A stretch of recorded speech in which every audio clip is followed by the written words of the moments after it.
Listening Dog Media. The Pod Play. He wore a wig. My dad. It was the 1970s. A lot of men did.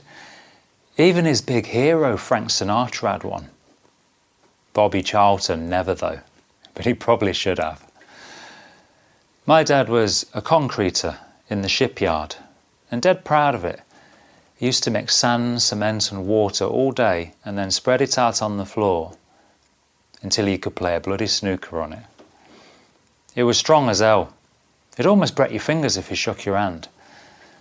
There's a picture of Dad, my older brother John, Sister Shirley and me when we were kids in our backyard one summer afternoon. I was about 5 and we've all got our tops off and we're flexing our muscles like bodybuilders. Dad must have been in his mid-30s and he looks great, like a fight-hungry boxer. Well, his body does. His hair looks like it was badly stuck on with glue, which it was.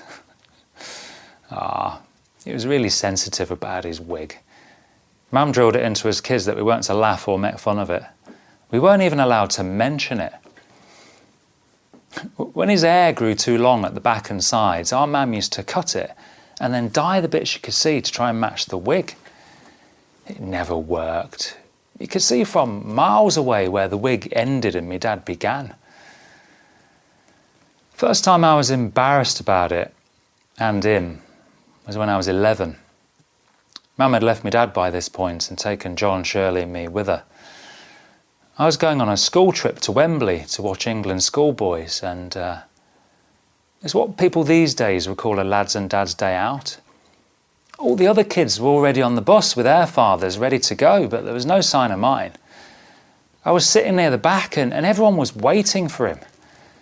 Finally, he came running up to the bus, got on and started a slow walk down the aisle to me.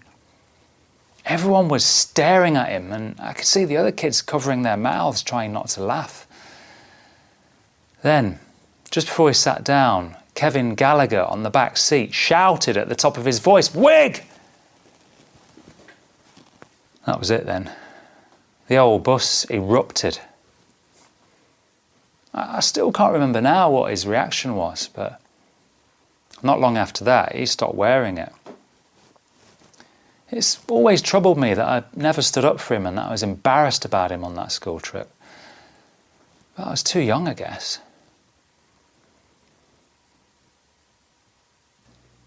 I was thinking about that this morning. I was in the co-op cafe, the one I used to go to with my dad when he had his kids on Saturday mornings. I still go in at weekends to do my horses and have a brew. Anyway, they had the radio playing and Sinatra came on. God, my dad loved him.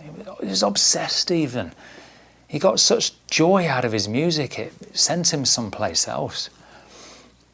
It's funny how music can stir so many memories and emotions.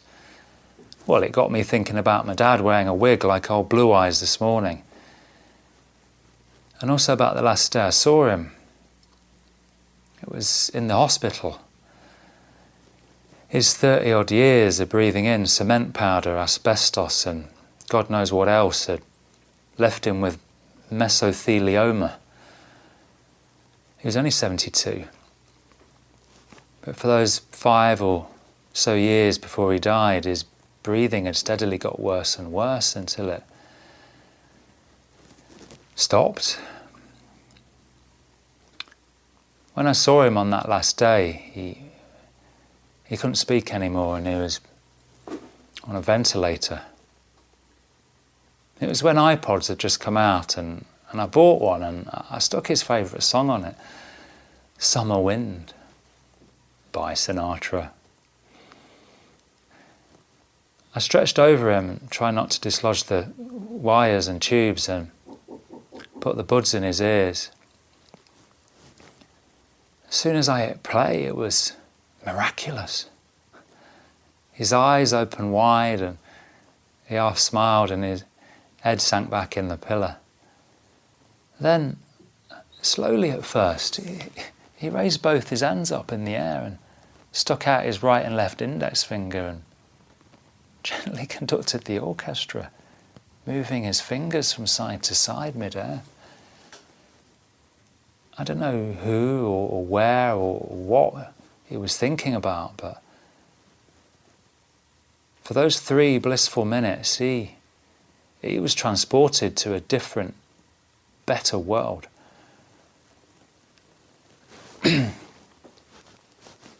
When it ended, he closed his eyes.